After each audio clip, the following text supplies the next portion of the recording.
Halo, assalamualaikum warahmatullahi wabarakatuh. Jumpa kembali dengan Hengki Reaction. Untuk kita mau nonton video yang masih viral teman-teman ya. Jadi jangan lupa dukung terus Hengki Reaction, like, komen, dan subscribe di channel ini Hengki Reaction.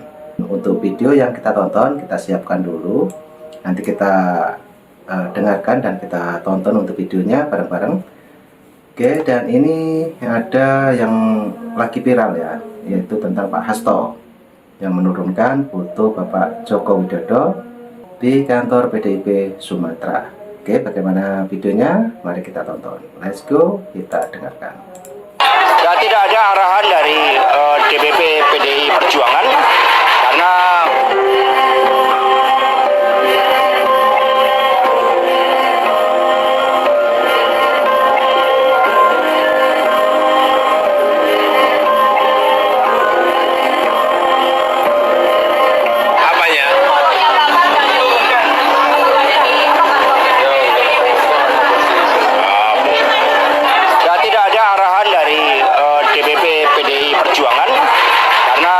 Presiden ya saat ini adalah Pak Jokowi dan Wakil Presiden adalah Bapak Kiai Haji Ma'ruf Amin.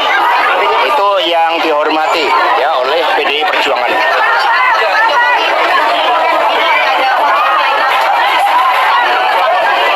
Ya, ada beberapa ekspresi karena memang misalnya beberapa waktu yang lalu di dalam forum penyelamat reformasi dan demokrasi ada yang mencoba mengekspresikan di dalam berbagai bentuk penyalahgunaan kekuasaan termasuk rekayasa hukum melalui putusan nomor 90 dengan cara-cara yang seperti itu, yaitu bagian dari negara demokrasi yang dihormati oleh PDI Perjuangan. Informasi bahwa itu terjadi di banyak wilayah yang dilakukan ya sebagai respon ya bahwa seorang presiden itu sumpah setianya adalah menjalankan konstitusi dan undang-undang dengan seluruh-seluruhnya. Ketika prinsip-prinsip itu dilanggar dan tidak memberikan keteladanan, maka muncul ya berbagai respon. Apanya? Ya, foto. Nah, ini sepertinya langsung disambut para netizen kita ya teman-teman ya, yaitu para netizen Indonesia, dan mungkin memberi komentar ataupun pendapatnya tentang foto yang diturunkan oleh Pak Hasto di kantor PDIP Perjuangan Sumatera. Oke, kita tonton kembali. Ini dari kami kepada Pak Jokowi. Presiden Joko Widodo bermula dari Solo, memimpin dengan legowo hingga dipercaya memimpin Indonesia seantero. Rakyat memanggilmu Presiden Jokowi. Engkau sering dimaki dan dicaci, namun sosokmu tetap tegak berdiri, menggalakkan hilirisasi, memindahkan ibu kota Pertiwi, mengikat persatuan, merangkul ragam kebudayaan negeri. Kehidupanmu telah memberi contoh, difitnah tak kunjung roboh, dipersalahkan tak jadi ceroboh, setia bekerja dan ogah mencemooh. Kepemimpinanmu melayani, menjadi energi positif bagi negeri. Bangsa-bangsa dunia menghormati, sehingga di langit biru terus berkibar merah putih. Bias aku mendelok anak wong nyarno lab gitu loh. Peresmian Rumah Sakit Pusat Pertahanan Negara Pangsar Sudirman dan 25 rumah sakit TNI. Sing pembenci nih Pak Jokowi ya, sing jirine ngomong Pak Jokowi nggak bisa kerja kemarin kuwi ya kan. Terus di sebelahnya Pak Prabowo, Rumah Sakit Pusat Pertahanan Negara. Orang gemen-gemen 25. Sing panggah cek benci, panggah ora terima, panggah ora seneng karo Pak Jokowi, karo Pak Prabowo, berarti motonya picak ya, motonya kalian picak nek ora seneng karo Pak Jokowi karo Pak Prabowo. Sampean menolak membenarkan kebenaran. Sampean berarti menyalahkan sesuatu yang benar. Makane padha kejeglong kabeh. Sampai nggawa-nggawa angin, sampai nggawa-nggawa sampai ke melinti karena PDW jebulannya apa? Indonesia tidak siap punya pemimpin sehebat Jokowi. Saya juga sering dikritik tajam. Ada gambar wajah saya yang unik-unik, yang aneh-aneh di sampul media, di sampul majalah, di media sosial, dan ramai sekali aneh-aneh, tapi tidak apa-apa, tidak ada masalah buat saya. Tapi cucu saya ada yang komplain, Mbah, manggil saya kan Mbah, wajah Mbah kok jadi digambar jelek banget. Ya, itulah. Ini bagian dari penghormatan saya atas kebebasan pers, kebebasan berekspresi, dan kebebasan berpendapat. Kita harus akui, Indonesia tidak siap punya pemimpin sehebat Presiden Jokowi. Tidak siap secara mental dan tidak siap secara politis. Politisi kita tidak siap, pers kita tidak siap, para aktivis kita tidak siap, bahkan kalangan seniman dan budayawan yang kita anggap berwawasan luas dan punya perspektif kemanusiaan yang jernih juga tidak siap.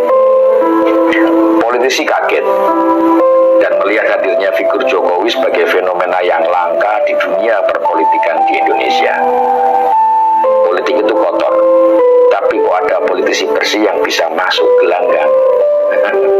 Kalau istilahnya Pak Bambang Pacul, Jokowi ini Korea jenis yang berbeda, mungkin Korea hibrida. Pers dan media kita tidak siap dan cenderung menjadi kikuk dengan hadirnya pemimpin seperti Pak Jokowi. Kalangan pers yang punya jargon bad news is a good news jadi bingung menjual berita mereka. Nulis soal Jokowi isinya baik semua, padahal berita baik tidak menjual. Lalu bagaimana mau untung? Kalau sudah begitu, mau tidak mau media harus membuat pilihan. Jadi juru berita pesanan atau menyulap berita baik menjadi seburuk-buruknya. Para aktivis juga tidak siap menghadapi pemimpin seperti Pak Jokowi. Aktivis kan tugasnya mengkritisi. Kalau bahan yang dikritisi tidak cukup untuk dikritisi, lah terus mau mengkritisi apanya? Akhirnya jadi sama seperti media. Kalau mau tetap dibilang aktivis, ya melayani jasa kritik dan demo pesanan saja. Ini aktivis apa hiperaktivis sih? Nggak perlu demo kok harus demo. Kalau aktivis jalanan melayani pesanan mungkin masih masuk akal. Lah ini aktivisnya mahasiswa. Mahasiswa itu kan kelompok yang sama-sama kita tahu memiliki kualitas dan latar belakang pendidikan yang lebih baik. Kalau akhirnya melayani pesanan atau yang sering diledek dengan istilah mahasiswa, lah terus ilmiahnya di mana? Seniman dan budayawan kita tidak kalah kabutnya ketemu sosok pemimpin seperti Jokowi. Grup teater yang biasa mengolah-olah pemimpin korup jadi tidak punya bahan untuk dijadikan naskah pertunjukan. Zaman Pak Harto, zaman Pak SBY masih banyak bahan. Nah zaman Pak Jokowi ibarat sumur airnya kosong, tidak bisa ditimba. Pak Jokowi memang jadi sumber paceklik seniman-seniman yang cari makan dengan sindiran-sindiran dan kritikan-kritikan. Ide mereka mampet ketemu presiden sebersih Jokowi. Padahal seniman masih bisa makan dengan membuat atraksi dan menampilkan bakat-bakat yang hebat loh. Tapi maaf, jangan-jangan kebanyakan seniman kita aslinya nggak punya bakat. Lah terus apa bedanya sama aktivis jalanan tadi? Di kalangan budayawan yang seringkali juga disusupi rohaniawan, punya pemimpin seperti Jokowi ini banyak bikin mereka kaget-kagetan. Revolusi mental yang dijalankan Presiden Jokowi seperti mengambil alih sebagian pekerjaan mereka. Meski banyak yang mengklaim revolusi mental tidak berhasil, tapi kenyataannya kita bisa lihat sendiri. Di masyarakat telah terjadi perubahan perilaku dan sikap yang cukup menonjol, dan semua itu mengarah pada aspek mental. Kita lihat bagaimana pembangunan infrastruktur juga berjalan sejajar dengan gaya hidup masyarakat kita. Jalanan tidak sesemrawut zaman dulu. Para pengguna moda transportasi umum tertib menggunakan fasilitas. Ketaatan membayar pajak juga meningkat. Kepatuhan terhadap peraturan juga semakin baik. Toleransi beragama meningkat. Kecintaan terhadap budaya dan produk lokal juga jauh lebih baik. Terus tidak berhasilnya di sebelah mana? Tanpa sadar, budayawan dan rohaniawan kita mulai kurang kerjaan. Dan harusnya mereka bahagia karena itu. Tapi Tapi seperti yang kita lihat belakangan, mereka ikut rame-rame menyudutkan presiden. Apa karena mata pencarian mereka mulai berkurang? Kalau iya kan bisa dibicarakan. Tapi ketidaksiapan itu tidak berlaku bagi rakyat atau kelompok awam yang memang sangat merindukan pemimpin seperti Pak Jokowi. Sejak Pak Jokowi menjabat di tahun 2014 sampai hari ini, kepercayaan, kebanggaan, dan rasa cinta rakyat Indonesia kepada pemerintah, terutama presidennya, sangat tinggi. Rating approval hingga awal tahun ini masih di atas 70%. Ini tidak pernah terjadi pada presiden-presiden sebelumnya. Kalau kita lihat di media, saat kunjungan ke berbagai daerah, kita melihat masyarakat dengan tulus mengekspresikan kecintaannya kepada presiden. Dan fakta itu yang mau disangkali dan digerus oleh kelompok yang ingin merebut estafet kepemimpinan secara paksa. Mereka tidak paham, kepercayaan itu tidak bisa diambil dari rakyat, tapi ditumbuhkan dari kerja keras oleh orang yang akan mendapatkan kepercayaan itu. Dan Presiden Jokowi telah bekerja sangat keras untuk memajukan bangsa ini. Jejak itu jelas tidak akan pernah bisa dihapus, bahkan oleh fitnah yang paling meyakinkan. Apakah Indonesia tidak akan pernah siap untuk menjadi bangsa yang hebat karena dipimpin oleh seorang presiden yang hebat? Semestinya tidak. Kalau kita semua mau mengedepankan kecerdasan dan kejernihan pikir, Indonesia yang dulu bernama Nusantara pernah menjadi bangsa yang besar di mata dunia. Lalu sekarang kita ingin dibangkitkan kembali menjadi jauh lebih besar lagi. Tapi hanya karena segelintir orang yang merasa dirugikan karena kehilangan nafkah dan kekuasaan, lalu menghasut kita untuk melawan kebangkitan itu dan kita mau mengikutnya.